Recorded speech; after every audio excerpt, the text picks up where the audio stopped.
veteran players that have been in the system just in a handful of weeks in the spring, but they're going to do the best they can, and we're going to do the same thing. And to your second question, I think, look, the value, first of all, I think this is, we all know it's voluntary, and I respect, any player's decision to do whatever he chooses is best for him. We love this time as coaches because it's our time to get to be with our players, and I've always said that in coaching, the best time, in your year is when you're with the guys. It's not when we're in a dark meeting room watching film alone. You know what I mean? That's, that I know that may sound glorious to some of you guys on the call here, but it's not really as fun as it sounds. So, getting to be on the grass with them, getting to be able to teach and coach and try to make them better players. I see tremendous value in that. But guys are at different points in their careers. We understand that they need different things, and the guys that are here look forward to working with them every day. Next question, Mike Giardi, followed by Mark Daniels. Good afternoon, Josh. How are you? Good, Mike. How you doing? Good. Obviously, Cam didn't have the spring or really a summer with you guys, or at least half the summer with you. And then obviously the circumstances of COVID and how training camp went. He gets that this year. How would you assess his overall feel in the offense and comfort in the offense now? And what have you seen from his mechanics? Because I know he's at least let it out there that, he's been working on some of the footwork maybe. Yeah. Well, I mean, he's worked really hard, and he worked hard. He worked hard all year last year. He was certainly in a point when he got here that was a unique situation, having really no experience and exposure to our system prior to training camp starting. I honestly can't remember another time in my career where we've had a player that has done that. Even the rookies that get drafted, they get, information prior to the end of the spring. So it was a unique scenario. He worked his butt off last year to do it, and then he came back certainly this year at a much different position. He has a different grasp of the offense, a different understanding of the terminology, and now we're working on refining, the precision, the details, and I always talk to the quarterbacks about trying to master, the operation and the things we need them to do, and there's always work to be done in that area. I don't care what quarterback you're talking about. There's always work to be done. And relative to fundamentals, I think, we've talked a lot about this over the years. Every quarterback has to continue to work on those things. Some may have more refined fundamentals in one area or another, whether that's throwing mechanics, footwork, shoulders, stride, follow through, movement in the pocket. It's like a golfer's swing, you know what I mean? And if there's one thing off, with the swing, you could shoot a high number, and so in terms of refining and working at quarterback fundamentals, it's a nonstop, never ending process. And he's worked really hard at it. We're going to continue to work really hard at it with the days we have left in the spring to refine his and everybody else's at that position as well. Because like I said, I don't think it's ever a finished product. Thanks, Josh. You got it. Next question, Mark Daniels, followed by Ben Volen. Hey, Josh, hope all is well. After Mac was drafted, he talked about being able to create a little bit of a connection with you over the virtual interviews you guys had in the pre-draft process. Just wondering, what did you learn about Mac leading up to the draft that, that created some sort of connection? And second part to the question would be, what were you looking for when you saw these quarterbacks throw at pro days? The time you get with them, whether that's, the phone call or the Zoom meetings prior to the draft, you're trying to get a feel for the human being, first of all, try to get to learn about him, about, what his experience has been like wherever he's played.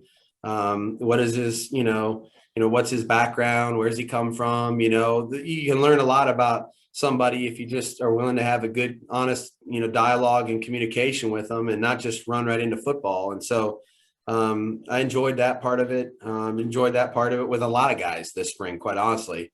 And then getting to talk about football and and really, you know, with the technology that we have now, the ability to watch film on, you know, a Zoom meeting and then ask questions, and, you know, whether that be their film and have him talk to you, or you know, you show some film, you know, of something else, and you might be able to teach him something and see how well he receives it. You know what I mean? And so you're just trying to gain as much information about how the player thinks and learns, what he knows, what he doesn't know, how does he process, you know, what's the best way to communicate with him. Because as we talk to all these players, we never know which ones we're going to end up with or which ones we're going to end up not having, you know? And so, and I've learned also over time is all of those minutes that we get to spend are valuable because, you know, a lot of these guys have long careers. And so maybe we don't end up with them initially, but we end up with them eventually. You know what I mean? That can happen in our league, obviously. And what was the second part, Mark? I'm sorry. I know you saw Mac throw at Alabama, and you saw some other quarterbacks. What do you look for when you're at that pro day setting? You're watching a quarterback throw the ball. You know, interesting presence, command. You know, are they, you know, in control of the workout? Are they talking to the other players that are there to participate with them? Are they coachable? You know, sometimes it wasn't as many times this spring, but sometimes you get to actually get your hands in there and work with players in some of those pro days and kind of have them do certain drills, and you might be able to correct something and then, you know, see how they respond in real time.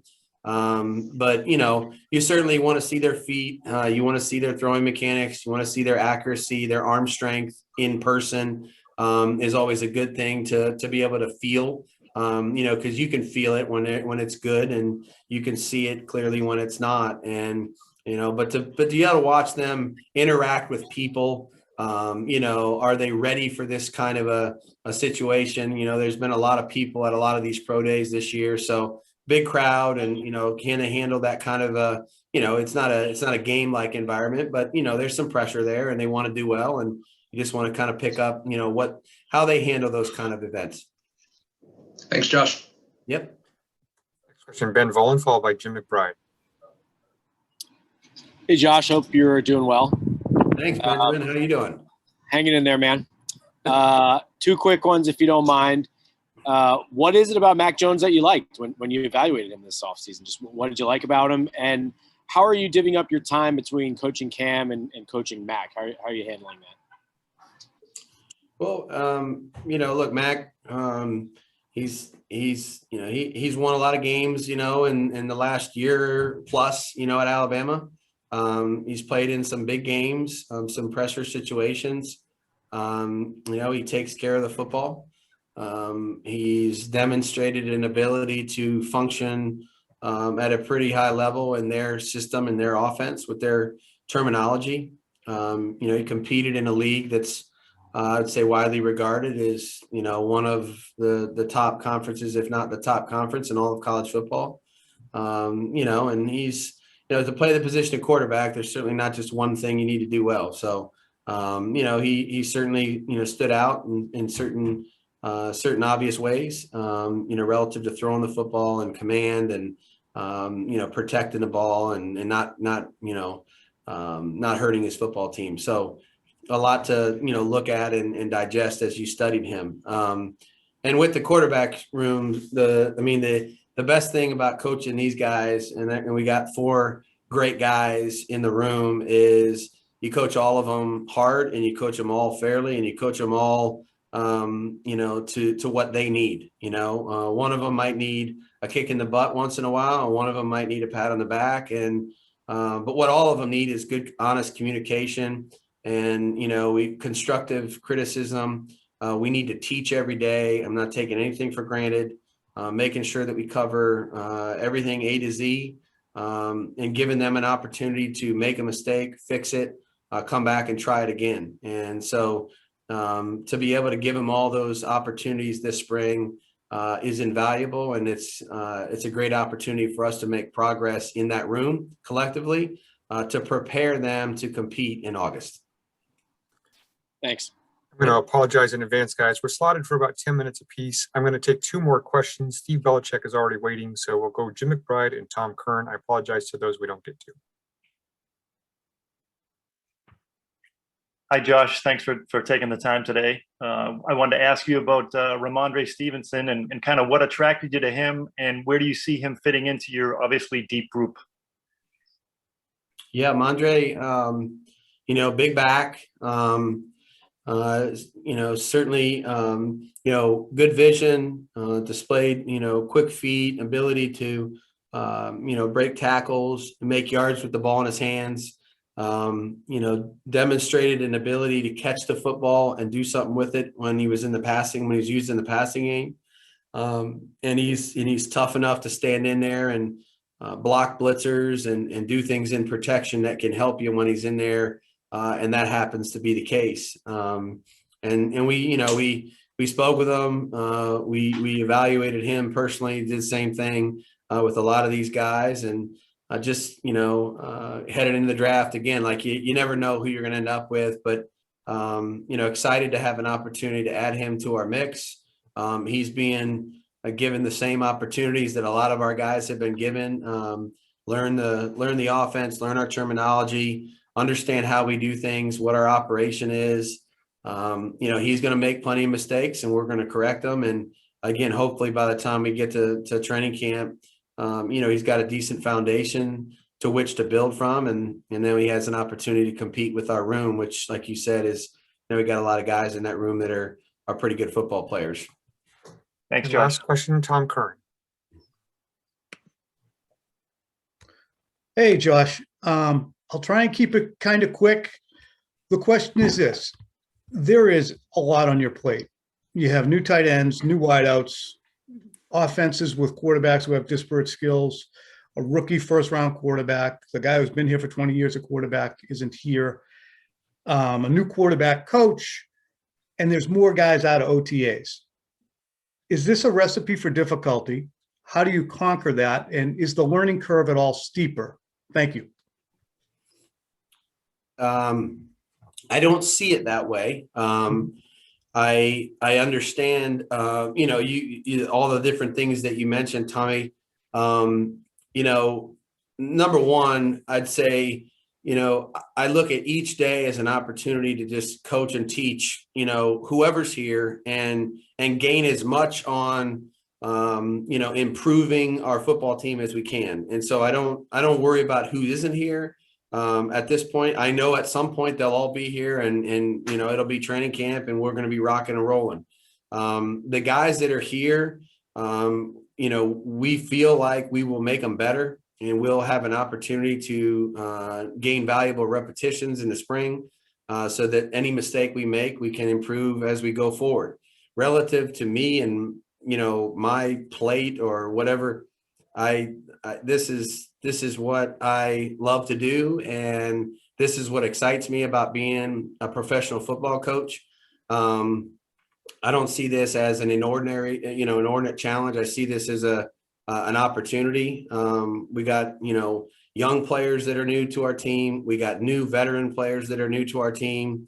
And we have certainly a little bit of a different type of OTAs, in terms of maybe not necessarily having everybody here. But, I look at it as an exciting time for us.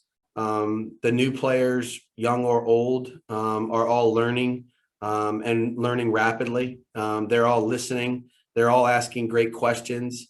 And every day that we're given the opportunity to work with them, whether it be in the meeting room or on the practice field, I feel like there's progress being made. And so I don't know what everybody else in the National Football League's doing. I just know I feel good when I'm with our guys. I know the type of effort and work that they're putting in day to day, week to week. And so I know for a fact that we'll be further along at the end of this process than we were when we started it. And that will put us in a position to start training camp wherever we can, however far that is, we'll start there and then we'll build. And, we've never used training camp, where there's like an end date. So if we need to continue to extend our teaching and our learning and our improving and our growth into the season, that's what we plan on doing anyway. And hopefully we can find and arrive at the best version of ourselves down the stretch of the season. But right now, one day at a time. Love the opportunity to work with these guys. We got a great group of guys, great energy in the building. I couldn't be more happy with the way we're working and how much effort we're putting forth in terms of improving as a football team, especially in my case on offense. Thank you, Josh. Steve Belichick will be next. You got it, guys. Have a great day.